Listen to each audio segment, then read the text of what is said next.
سمعتوا طبعا صوت القرمشة، وعايزة اقول لكم ان ده مش كنتاكي ولا حاجة، لا دي حاجة حلوة قوي هنعملها النهاردة ان شاء الله. هنقول بسم الله الرحمن الرحيم، اللهم صل وسلم وبارك على سيدنا محمد وعلى اله وصحبه وسلم تسليما كثيرا. ازيكم عاملين ايه؟ يا رب تكونوا بخير.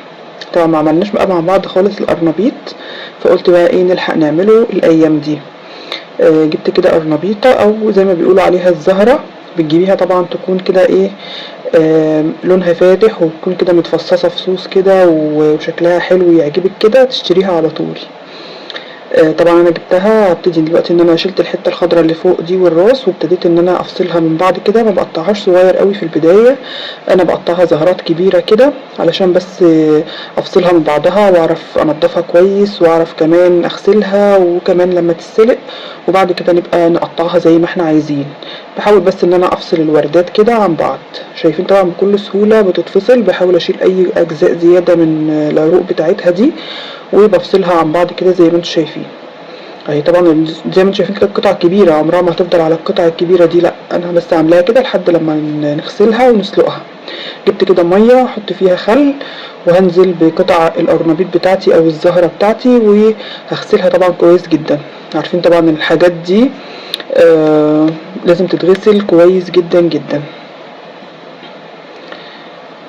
اهو اغسلها بقى في الميه بخل دي، واروح على الحوض كده اغسلها كذا مره، وبعد كده نرجع نشوف هنعمل ايه. طبعا انا حاطه دلوقتي حله على النار مستنيها تغلي.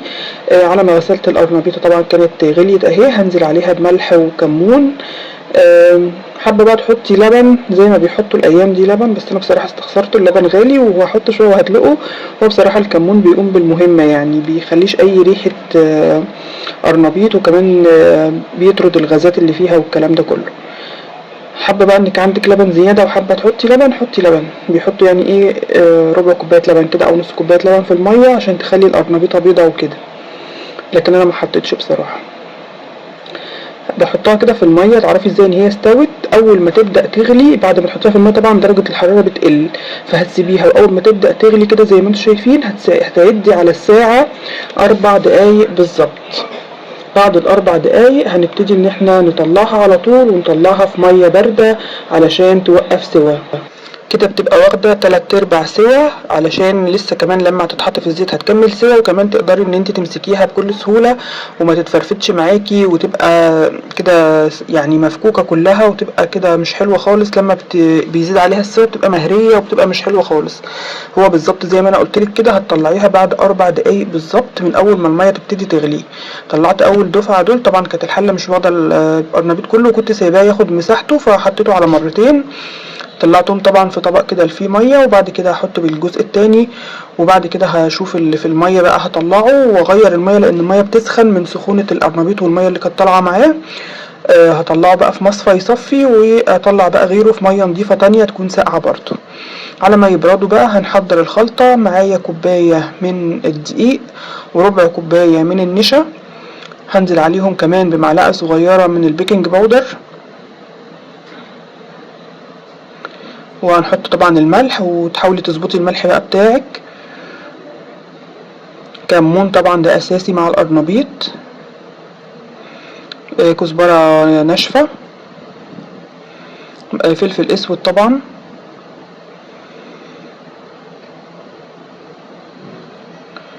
بعد كده كمان هنحط بقى شوية من الكركم، بيديله لون حلو قوي في التحمير. والشطة طبعا اختياري، انا حطيت كده سنة شطة، وفي الاخر برضو رجعت زودت شوية، كنت حابة انه يبقى مشطشط شوية. بس هي دي المكونات بتاعتي. وبعد كده نخلط كل المكونات الجافة دي كده مع بعض، وبعد كده هنزل عليهم ببيضة. لو حابة انك تعملي من غير بيض ما تضيفيش البيض خالص، بس احنا حطينا بيضة واحدة، وحطيت كمان معلقة توم مفروم. وهنحط المية بتاعتنا لحد لما نوصل لقوام يعني زي البانكيك كده، اللي هو يبقى محمل على قطعة القرنبيط، ما يبقاش خفيف قوي ينزل من قطعة القرنبيط، ولا تقيل قوي يعمل لي عجينة تحس ان انت بتاكلي عجين. فكمية المية هنا انا حطيت كوباية، ممكن حسب الدقيق بقى اللي انت حطاه والنشا والكلام ده بيختلف طبعا اكيد من مكان لمكان يعني، فحطي المية بالتدريج. وزي ما قلتلك تقدري تستغني عن البيضة. طبعا اخر حاجه بقى الخضره اهي معايا. انا طبعا الخضره عندي متفرزه، فاخدت كده من الفريزر شبت وبقدونس وكزبره، او تقدري تحطي المفضل ليكي. يعني ممكن في ناس بتحط كزبره بس، في ناس بتحط بقدونس بس. انا بحب التلاته بصراحه، فحطيت كده من التلاته وما كترتش، يعني معلقه من كل حاجه كده، وبناخد الورق بس اهو. ده كده الخليط بتاعي اهو. هنعمل بقى كفر تاني، ده اللي بيخليه مقرمش، وزي ما انتوا سمعتوا كده صوته في المقدمه القرمشه بتاعته فظيعه. هنحط كده برضو كوبايه دقيق ومعلقتين كبار من النشا والبيكنج باودر. طبعا الكيس ده كنت فاتحاه واخده منه الحاجات كتير قوي، فاخدت بقى اخر معلقه صغيره للخلطه الاساسيه، وحطيت هنا حوالي يعني ايه نص معلقه، وحطيت فلفل اسود وحطيت ملح. حابه انك تحطي برضو نفس التوابل ونفس البهارات كلها في الدقيق هنا براحتك خالص، تقدري تحطي كمون وكزبره وكل حاجه. انا بس هنزل عليهم كمان بسنه كركم كده علشان برضو يديني لون حلو في التحمير. طبعا والكركم مفيد وكل حاجه، وبيدي لون حلو قوي لما تكوني بتقلي اي حاجه، سمك، قرنبيط، بانيه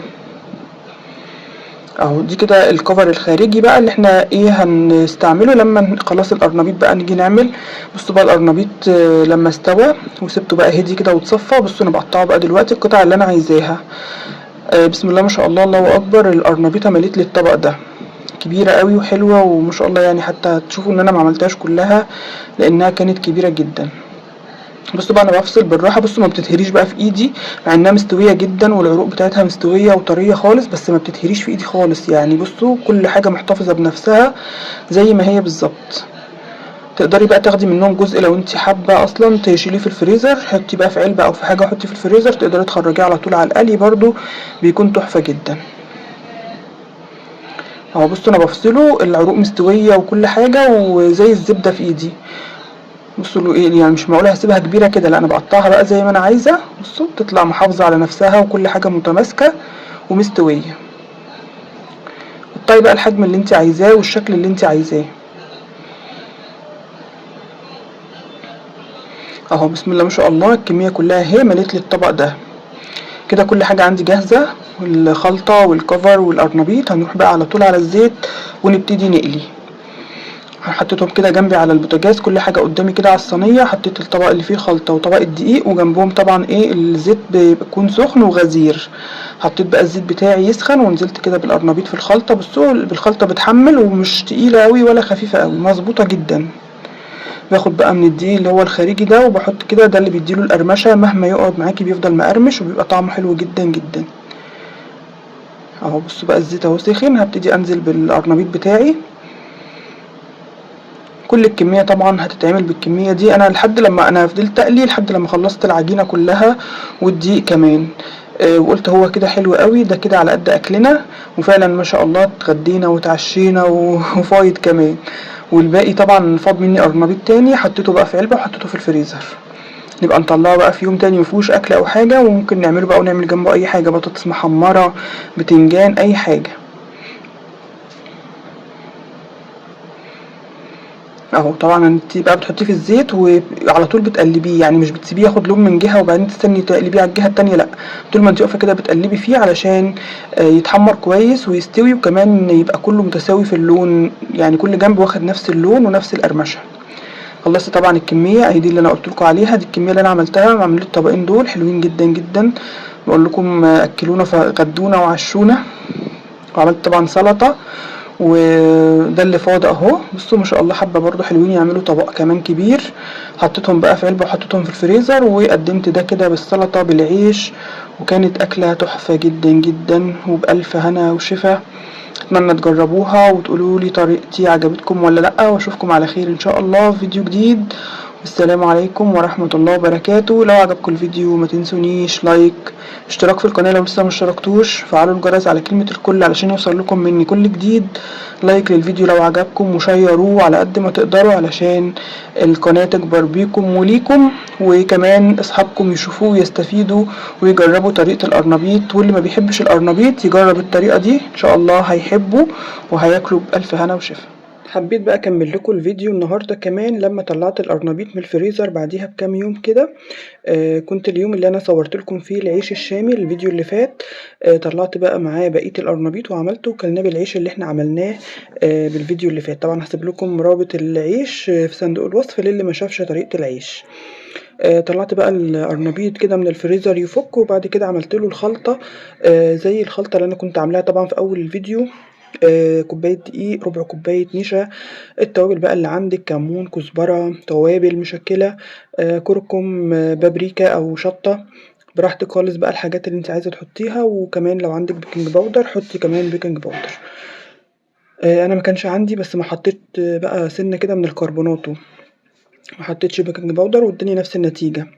قلبت بقى كل المكونات دي كده مع بعض وحطيت لهم المية لحد لما الخليط بقى لا تقيل ولا خفيف زي ما احنا متعودين وعارفين ان هو بيبقى زي خليط البانكيك كده، ان هو يبقى محمل على القرنبيطة علشان ما يبقاش سايل قوي ولا يبقى عجين في قلب القرنبيط لو كان تقيل. قلبت بقى كل المكونات دي كده بالمية. وبما ان انا النهارده هعمله بطريقه مختلفه فانا هحط له بيضتين، قبل البيضتين كمان حطيت كده فص توم كده مهروس مع شويه كده من الفلفل، او يعني كانت دقه يعني اللي هي بالفلفل والثوم دي انا واخده منها ايه معلقه صغيره. هحط بقى هنا بيضتين، تقدري انت تحطي بقى البيض اللي انت عايزاه او الكميه اللي انت عايزاها او بيضه واحده كفايه. بس انا النهارده يعني القرنبيط المره دي دلوقتي هعمله بطريقه غير اللي انا كنت عاملاها في اول الفيديو. انا هعمله اقراص عجه، فعشان كده زودت البيض. حطيت بقى كده البيض وهنزل عليه بالفلفل الاسود بس عشان الزفاره. طبعا احنا مظبطين بقى الملح وكل التوابل. هقلب بقى كل المكونات دي او الخليط ده كده مع بعضه. وكمان الخضره زي ما قلت لكم برده كانت عندي في الفريزر، طلعتها خدت منها كده ايه شويه بقدونس على كزبره على شبت، وحطيتهم برده مع الخليط. طبعا انا ما كنتش صورتهم بقى، كانت الكاميرا واقفه وانا بحسبني فاتحه الكاميرا. حطيت بقى الخضره بتاعتي وبعد كده جبت القرنبيط. انا بقى ما كنتش حابه ان بصراحه ان المره دي اعمله قطع كده زي اول الفيديو، حبيت ان انا اغير واعمله اقراص كده، لان هم ساعات بياكلوا اللي هي الزهر اللي فيه وبيسيبوا العروق. فانا لا، حطيت بقى كل القرنبيطه بقى بعروقها بالزهره بتاعتها بكل حاجه، قطعتهم كده زي ما انتم شايفين قطع صغيره. وبعد كده نزلت بيهم في الخليط بقى اللي احنا عملناه دلوقتي. دي برضو كانت طريقة مختلفة وحلوة قوي للقرنبيط، للناس اللي هي بتحبش القرنبيط او عروق القرنبيط او الكلام ده، او كمان بتكتر الكمية. عارفين لو الكمية قليلة وانت حابة تكتريها اعملي الخطوة دي، هتكتر لك كده القرنبيط وهتديكي كمية كبيرة. اهو انا خدت بقى القرنبيط كده وابتديت ان انا اقطعه.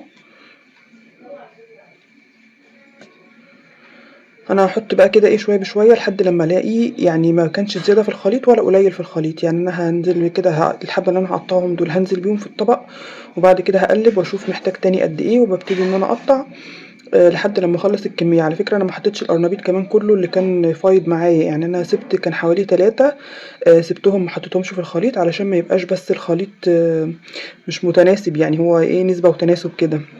يبقى برضو الخليط حلو والقرنبيط فيه باين والخلطة برضو باينة ان هو يعمل لي قراص كده جميلة. ال3 اللي فاضوا برضو سبتهم لما جينا نتعشى عملت لهم خلطة تاني وعملتهم فيه. بس الخلطة دي عملتها بصراحة مش بسم الله ما شاء الله، عملت كمية كبيرة جدا لدرجة ان احنا كلنا وجالنا برضو ضيوف زي ما قلت لكم كده في الفيديو بتاع العيش. كلوا معانا من نفس القرنبيط والسلطة والعيش. بجد كان فيها بركة جميلة جدا، وانك تعملي الحاجة في البيت والخير كله في البيت والخبيث في البيت والعيش والكلام ده، كل الحاجة بتبقى خير وبركة. ومن بركة ربنا طبعا ان هو يرزقنا كده ايه بالضيوف تاكل وناخد ايه وراه حسنات يعني. عارفين ان الضيف بيجي بياخد في رجليه وهو ماشي سيئات وبيدينا حسنات. اهو بصوا فضلت احط بقى الكميات كده واقلب واشوف الخليط عايز تاني ولا لا، وكده عشان يبقى لما اشيل الحبة كده من الخلطة بقى على بعضها كده انزل بيها في الطاسة او حاجة تبقى محملة كده وحلوة، والخليط باين والقرنبيط برضو باين وكل حاجة تمام. اهو بصوا لقيتها يعني محتاجة شوية، فجبت كمان قطعتين كده ولا حاجة قطعتهم وخلاص. على كده كان فاضل حوالي 3 وحدات ما قطعتهمش بقى، سبتهم.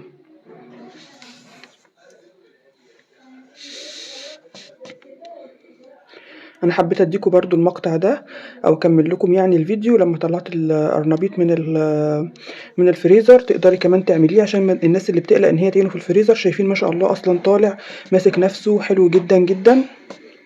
يعني تقدري تعمليه زي ما هو، زي ما عملنا الفيديو في اول الفيديو، قطعة زي ما هي يعني زهرات كده زي ما تحبي، او تعمليه بالطريقة دي. ممكن كمان تحطيه بقى كله في صينية كده وتدخليه الفرن.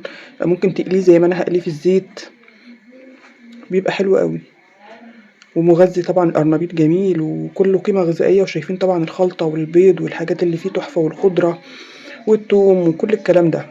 جبت بقى هنا الزيت بتاعي، المفروض يكون الزيت سخن شوية. وباخد كده بقى ايه بالمعلقة الكبيرة او بالكبشة او باي حاجة انت حابة تعملي الاقراص بيها، او بايديكي تاخدي كمية كده في ايديكي زي الطعمية، زي عجينة الطعمية، وتنزلي كده ايه في الطاسة زي ما انت شايفة كده. عايزة اقول لكم كانت تحفة تحفة بجد والله.